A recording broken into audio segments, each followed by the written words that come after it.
صحیح بخاری میں حدیث ہے، نبی علیہ السلام فرماتے ہیں میں نے خواب میں دیکھا کہ میں نے یوں تلوار لہرائی ہے تو اس کا اگلا حصہ ٹوٹ گیا، تو میں نے اس کی تعبیر کی ہے کہ احد میں ہمیں تکلیف پہنچے گی، اور پھر میں نے دوبارہ تلوار لہرائی تو وہ اپنی اصلی حالت میں واپس آ گئی، تو اس کی تعبیر میں نے کی ہے کہ اس تکلیف کے بعد پھر اللہ تعالیٰ ہمیں راحت دے دے گا۔ ظاہر ہے کہ پھر الٹیمیٹلی شکست جو ہے وہ فتح شکست میں بدلی، اور پھر شکست سے دوبارہ سے سروائیول تو کم از کم ہوگی، اگرچہ کئی انصاری اصحاب جو ہیں وہ شہید ہوئے، مدینے کا کوئی گھر نہیں بچا تھا جس میں میت نہ ہو، ایک غم کا عالم تو تھا۔ مہاجرین میں سے بھی حضرت حمزہ بن عبد المطلب، ان کا غم بھی رسول اللہ کے لیے بہت بڑا تھا، وہ آپ کے بھائیوں کی جگہ بھی تھے اور چچا بھی تھے، دودھ بھی تھے، رضاعت کا رشتہ بھی تھا ان سے، بھائی والا بھی، آرمی چیف بھی تھے، بدر میں بھی، احد کے اندر بھی، تو حضور کے لیے وہ بھی غم بہت تھا۔ حضرت حمزہ بن عبد المطلب کا غم اتنا بڑا غم تھا کہ صحیح بخاری میں ایک پورا چیپٹر ہے غزوہ احد کے چیپٹر کے اندر نا، اس کا عنوان ہی ہے حضرت حمزہ بن عبد المطلب کی شہادت، اور اس میں وہ لمبی حدیث ہے وحشی کے بارے میں۔ دو تابعین جو ہے وہ وحشی کو ملنے کے لیے جاتے ہیں، وہ شام میں شفٹ ہو چکے ہوتے ہیں، اور ان سے جا کے حضرت حمزہ کا قتل کے بارے میں پوچھتے ہیں، تو وحشی بتاتے ہیں کہ جی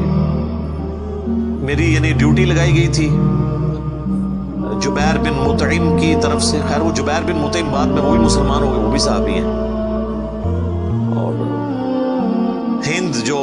بیوی تھی ابو سفیان کی، اس نے اپنے باپ کا بھائیوں کا بدلہ لینا تھا، تو وہ کہتے ہیں میں ایک پتھر کے پیچھے چھپ گیا اور میں انتظار میں رہا کہ میں موقع ملتے ہی، سامنے آ کے وہ نہیں لڑا، اس نے چھپ کے جو ہے نا وہ نیزے کا وار کیا، اور وہ کہتے ہیں ناف والی جگہ پہ میں نے نیزہ مارا اور وہ آر پار ہو گیا، اس کی وجہ سے حضرت حمزہ کی ڈیتھ ہو گئی۔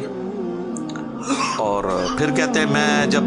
مسلمانوں کو اللہ نے غلبہ دیا تو میں مکہ بھی چھوڑ کے، یعنی فتح مکہ کے بعد طائف چلا گیا، طائف میں نے سکونت اختیار کر لی، تو بالآخر طائف میں بھی اسلام پہنچ گیا، وہاں کے قبائل نے بھی اسلام قبول کر لیا، چاروں ناچار میرے پاس کوئی حل نہیں تھا، تو مجھے میرے ساتھیوں نے کہا کہ رسول اللہ معاف کرنے والے ہیں، تم حضور کے سامنے پیش ہو، اللہ تعالیٰ ہماری غلطی معاف کر دے گا، تو میں بھی ان لوگوں کے ساتھ چلا گیا۔ اب وہ نبی علیہ السلام کے سامنے پیش ہوئے، صحیح بخاری کے الفاظ ہیں کہ نبی علیہ السلام نے پوچھا واشی کہ یا رسول اللہ واشی ہوں، قاتل حمزہ کہ یا رسول اللہ، آپ امیجن کریں، آپ فرمایا کہ واشی تیرا جو یہ عذر ہے میں اس اعتبار سے اسلام قبول کرتا ہوں، لیکن کیا تم یہ کر سکتے ہو کہ مجھے اپنی شکل دوبارہ نہیں دکھانی؟ اچھا یہ حضور کا ہی حوصلہ تھا، ادروائز تو اس کا گاٹا اترنا چاہیے تھا، ٹھیک ہے، کیونکہ اب جب کہ غلبہ اسلام کا ہو گیا اس کے بعد اسلام قبول کرنا، لیکن حضور کی شفقت تھی۔ لوگ اگلے جملے کو تو دیکھتے ہیں کہ حضور نے کہا مجھے شکل نہیں دکھانی، اور وہ یعنی سمجھتے ہیں کہ شاید حضور نے سختی کی ہے یا ایک فنیٹک اپروچ ہے، ایسا نہیں ہے۔ آپ دیکھیں کسی کی جان بخشی ہو گئی ہے، یہ چھوٹی بات ہے، تو اس پہ میں اکثر جملہ بولا کرتا ہوں کہ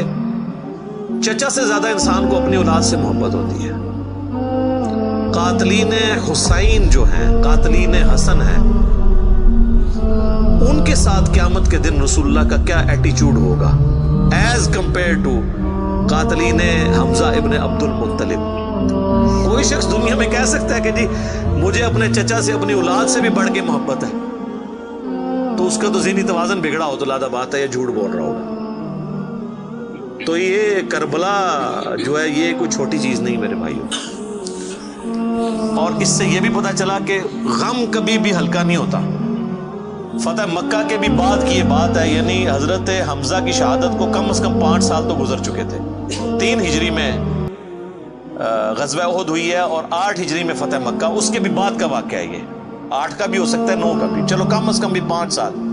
کسی نے حضور کو مشورہ نہیں دیا کہ سوگ تو 3 دن تک ہوتا ہے، لیکن یہ سوگ حمزہ نہیں تھا، یہ غم حمزہ تھا۔ ہم اختلاف کرتے ہیں سوگ حسین سے، غم حسین تو قیامت تک جاری رہے گا، جس میں یہ پیٹنے والا ماتم والا معاملہ نہ ہو، بلکہ حسین علیہ السلام کی اس دعوت کو یاد کیا جائے۔ خیر خیر حضرت وحشی کہتے ہیں، ظاہر ہم تو ان کا احترام سے نام لیں گے، صحابی تو ہیں، وہ کہتے ہیں کہ مجھے پوری زندگی اس بات کا غم تھا اور میں اللہ سے دعا کرتا تھا کہ اللہ مجھ سے نہ کوئی بڑا کام کروانا ہے۔ تو بخاری کے الفاظ ہیں، وہ کہتے ہیں جب مسیلمہ کذاب نے دعوی نبوت کیا تو میں نے اللہ سے دعا مانگی کہ اللہ میں نے اسلام کے سب سے بہترین شخص کو قتل کیا تھا، یعنی حمزہ کو، اس میں کوئی شک نہیں ہے، میرا تو اجتہاد ہے، اگر حضور کی وفات کے وقت حضرت حمزہ زندہ ہوتے نا تو پہلا خلیفہ حضرت حمزہ نے بننا تھا، کیونکہ خلفائے راشدین جب موجود تھے، جب تک خلیفہ راشد نہیں وہ بنے تھے ابو بکر، عمر، عثمان و علی، ان کی موجودگی میں بھی حضور نے اپنا آرمی چیف حضرت حمزہ کو بنایا ہوا تھا۔ بدر میں حضرت ابو بکر، عمر، عثمان و علی میں سے تو کوئی نہیں تھا حضور کی طرف سے آرمی چیف، یا حضور ظاہر ہے حضور علیہ السلام کو تو میدان جنگ میں وہ نہیں آنے دیتے تھے، خیمہ پیچھے لگاتے تھے۔ احد میں تو چونکہ کافر آپ کے خیمے تک پہنچ گئے نا، اس لیے پھر آپ کو فرنٹ سے لیڈ کرنا پڑا،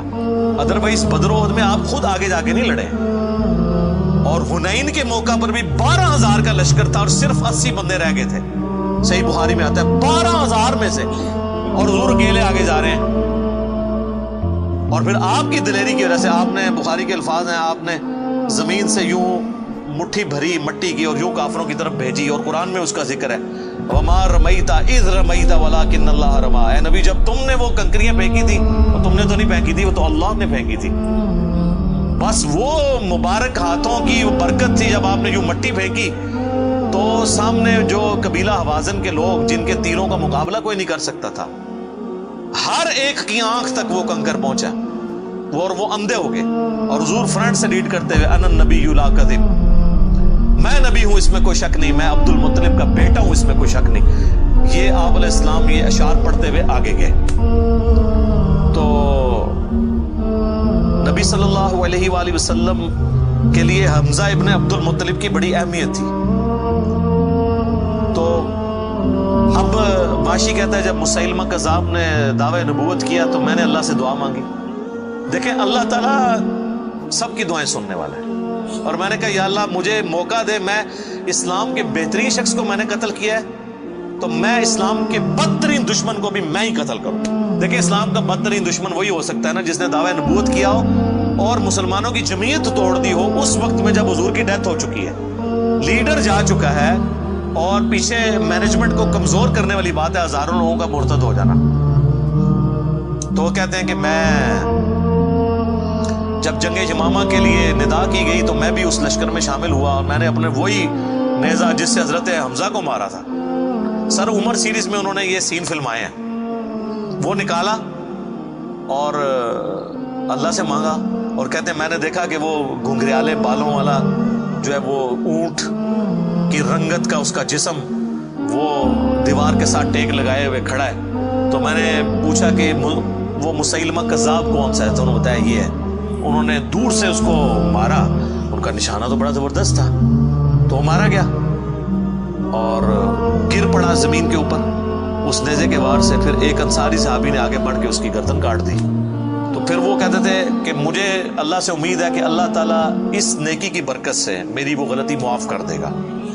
ٹھیک ہے۔ ویسے تو اسلام لانے ہی غلطی معاف کر دیتا ہے، صحیح مسلم میں حدیث ہے کہ ایمان لانا پچھلے کے گناہوں کو معاف کر دیتا ہے، لیکن سر کچھ گناہ بہت بڑے لیول کے ہوتے ہیں، اس کے لیے بہت بڑے لیول کی نیکی چاہیے ہوتی ہے اس کی کمپنسیشن کے لیے، چونکہ حضور بھی تو اس اعتبار سے تو حضرت وحشی حضور کے سامنے نہیں آتے تھے نا۔